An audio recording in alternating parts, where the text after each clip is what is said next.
کیا آپ نے بھی غور کیا ہے کہ ایک ہی گھر میں رہتے ہوئے بعض لوگ اندر سے کتنا تنہا محسوس کرتے ہیں؟ کیا واقعی بڑا خاندان خوشیوں کی ضمانت ہوتا ہے؟ یا کبھی کبھی یہی نظام انسان کی آزادی، خوشی اور ذہنی سکون کو خاموشی سے ختم کر دیتا ہے؟ ہمارے معاشرے میں مشترکہ خاندانی نظام کو بہت اہم سمجھا جاتا ہے۔ اکثر لوگ اسے محبت، اتحاد اور رشتوں کی مضبوطی کی علامت سمجھتے ہیں۔ ہمیں بچپن سے یہی سکھایا جاتا ہے کہ سب کو ساتھ لے کر چلنا ہی اصل خوشی ہے، لیکن زندگی کی حقیقت ہمیشہ اتنی آسان نہیں ہوتی جتنی ہمیں دکھائی جاتی ہے۔ السلام علیکم، welcome back to my channel. امید کرتی ہوں کہ آپ سب خیریت سے ہوں گے۔ آج میں کمرے کی صفائی کر رہی تھی، جیسے کہ میرا معمول ہے صبح اٹھتے ہی سب سے پہلے میں بسترے کلوز کرتی ہوں۔ بچوں کے ایگزام ہو چکے تھے اور چھٹیاں چل رہی تھیں، تو جیسا کہ آپ جانتے ہیں کہ بچے چھٹیوں میں ویسے بھی لیٹ اٹھتے ہیں۔ چلیں جی، بات کرتے ہیں اپنے ٹاپک کی طرف۔ آج کا میرا ٹاپک ہے جوائنٹ فیملی سسٹم۔ جب ایک لڑکی شادی کے بعد اپنے گھر سے رخصت ہو کر ایک نئے گھر میں قدم رکھتی ہے تو اس کی زندگی مکمل طور پر بدل جاتی ہے۔ وہ اپنے والدین، بہن بھائیوں اور پرانی دنیا کو چھوڑ کر ایک نئے ماحول میں آتی ہے جہاں سب کچھ اس کے لیے اجنبی ہوتا ہے۔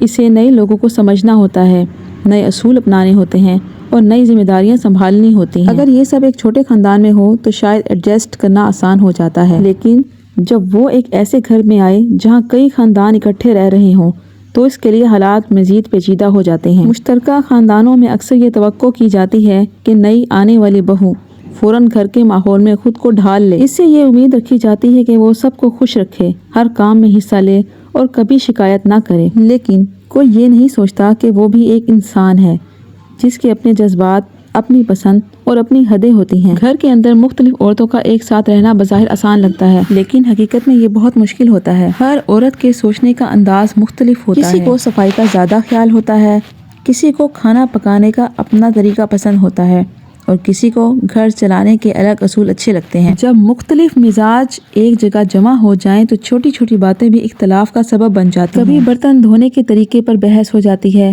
کبھی کھانے میں نمک کم یا زیادہ ہونے پر ناراضگی ہو جاتی ہے اور کبھی گھریلو کاموں کی تقسیم پر دلوں میں شکایت پیدا ہو جاتی ہے۔ اکثر مشترکہ خاندانوں میں سب سے بڑا مسئلہ برابری نہ ہونے کی وجہ سے پیدا ہوتا ہے۔ جب گھر کے بڑے ایک بہو کو زیادہ اہمیت دیں اور دوسری کو نظر انداز کریں تو یہ ناانصافی گھر کے ماحول کو خراب کر دیتی ہے۔ بعض گھروں میں مالی حیثیت یا جہیز کی بنیاد پر بھی فرق کیا جاتا ہے، جو دلوں میں نفرت پیدا کر دیتا ہے۔ ایک عورت جو سارا دن گھر کے کاموں میں مصروف رہتی ہے، بچوں کی دیکھ بھال کرتی ہے اور گھر کے ہر فرد کا خیال رکھتی ہے، اگر اس کی محنت کی تعریف نہ ہو تو وہ اندر سے ٹوٹنے لگتی ہے۔ وہ خود کو غیر اہم محسوس کرنے لگتی ہے اور آہستہ آہستہ اس کا اعتماد ختم ہونے لگتا ہے۔ مشترکہ کچن بھی اکثر مسائل کی ایک بڑی وجہ بنتا ہے۔ جب کئی خاندان ایک ہی کچن استعمال کرتے ہیں تو اخراجات، راشن اور کام کی تقسیم پر بھی اختلاف عام بات ہے۔ اگر ایک خاندان زیادہ افراد پر مشتمل ہو اور دوسرا کم ہو تو کام اور خرچ برابر نہیں رہتا، جس سے دلوں میں ناراضگی پیدا ہوتی ہے۔ بچوں کے معاملے میں بھی مشترکہ خاندان میں کئی مسائل دیکھنے میں آتے ہیں۔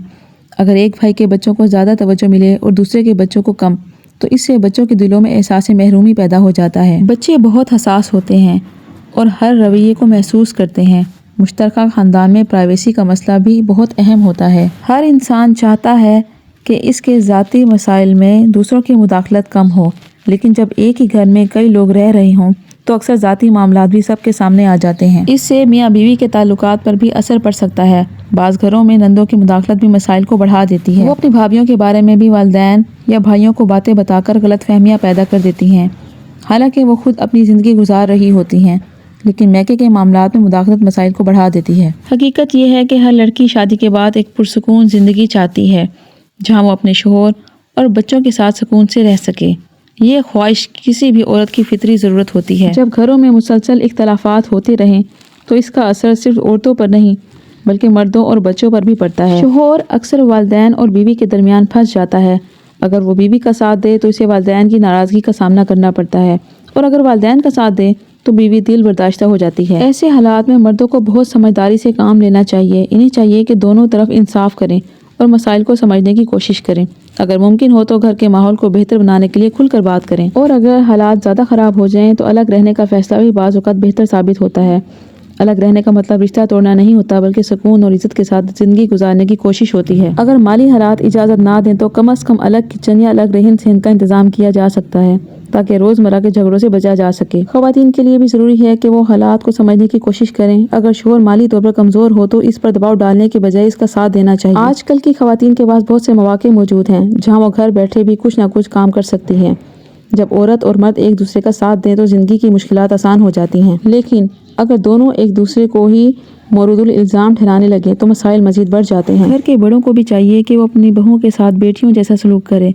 اگر گھر کے بڑے انصاف سے کام لیں اور سب کو برابر اہمیت دیں تو آدھے مسائل خود بخود ختم ہو سکتے ہیں۔ مشترکہ خاندان کا نظام اگر محبت، برداشت اور انصاف پر قائم ہو تو یہ بہت خوبصورت ہو سکتا ہے، لیکن اگر اس میں حسد، موازنہ اور ناانصافی شامل ہو جائے تو یہی نظام گھروں کو توڑنے کا سبب بن جاتا ہے۔ ہمیں چاہیے کہ ہم اپنے رویوں پر غور کریں اور کوشش کریں کہ اپنے خاندان کے افراد کے ساتھ محبت اور عزت سے پیش آئیں۔ ایک خوشحال گھر وہی ہوتا ہے جہاں سب ایک دوسرے کو سمجھیں اور ایک دوسرے کا سہارا بنیں۔ زندگی بہت مختصر ہے، اسے جھگڑوں اور ناراضگی میں گزارنے کے بجائے محبت، سکون کے ساتھ گزارنا ضروری ہے۔ جب عورت اور مرد ایک دوسرے کا ساتھ دیں تو زندگی کی مشکل آسان ہو جاتی ہے، لیکن اگر دونوں ایک دوسرے کو ہی قصوروار ٹھہرانے لگے تو مسائل مزید بڑھ جاتے ہیں۔ زندگی بہت مختصر ہے، اسے جھگڑوں اور ناراضگی میں گزارنے کے بجائے محبت اور سکون کے ساتھ گزارنا ضروری ہے۔ اگر ہم اپنے گھر کے ماحول کو بہتر بنانے کی کوشش کریں تو نہ صرف ہماری زندگی بہتر ہو سکتی ہے بلکہ آنے والی نسلیں بھی ایک بہتر ماحول میں پروان چڑھ سکتی ہیں۔ اچھا جی، یہاں پر تقریباً میری اوورآل روم کی صفائی کمپلیٹ ہو چکی تھی۔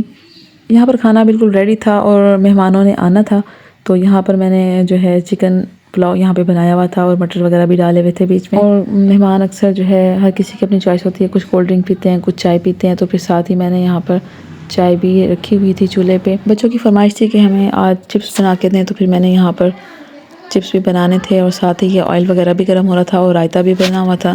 اب ان کی مرضی تھی کہ وہ کیچپ کے ساتھ کھاتے ہیں یا رائتے کے ساتھ کھاتے ہیں۔ اب جیسے یہاں پہ آئل گرم ہو جائے گا تو پھر میں اس میں چپس وغیرہ بیچ میں ڈال دوں گی تاکہ اچھی طرح فرائی ہو جائیں۔ اور ساتھ ہی میں نے یہ آئل کا پیکٹ کھولا تھا۔ ہمارا بھی جوائنٹ فیملی سسٹم ہے، تو میری ایک دیورانی نے بھجیا بنائی ہوئی تھی، ساتھ ہی کچھ کوکمبر وغیرہ وہ بھی میں نے کاٹ کے رکھ لیا تھا، تو اگر رائس کے اوپر ڈال کے کھایا جائے تو کافی اچھا لگتا ہے سیلڈ۔ جیسا کہ آپ جانتے ہیں کہ جوائنٹ فیملی سسٹم میں تقریباً کچن ایک ہی ہوتا ہے۔ ہمارا بھی کچھ ایسے ہی سسٹم ہے کہ ہم 3 دیورانیاں رہتی ہیں اور کچن ہمارا سیم ہی ہے، تو کچن میں پھیلاوا کافی اس ٹائم جو ہے ہوا تھا۔ پھر رات کو جو ہے میں نے کچن صاف کر کے سونا تھا۔ کھانا جتنا بھی اچھا بنا ہوا ہو لیکن بچوں نے اپنی بات منوانی ہوتی ہے۔ یہاں پر انہوں نے ضد کر کے کہا تھا کہ یہ چپس آپ بنا دیں ہمیں، تو میں نے یہاں پر چپس ریڈی کر لیے تھے۔ یہاں پر رات کو سونے سے پہلے میں نے کچن صاف کر لیا تھا، جو کہ میری ڈیوٹی تھی۔ اگر آپ کو لگتا ہے کہ اس موضوع پر بات ہونا ضروری ہے تو اپنی رائے ضرور شیئر کریں، کیونکہ شاید آپ کی بات کسی کی زندگی بدل دے۔ اگر آپ کو آج کی ویڈیو پسند آئی ہے تو پلیز ویڈیو کو لائک کر دیں، شیئر کر دیں اور چینل کو سبسکرائب کر دیں۔ شکریہ۔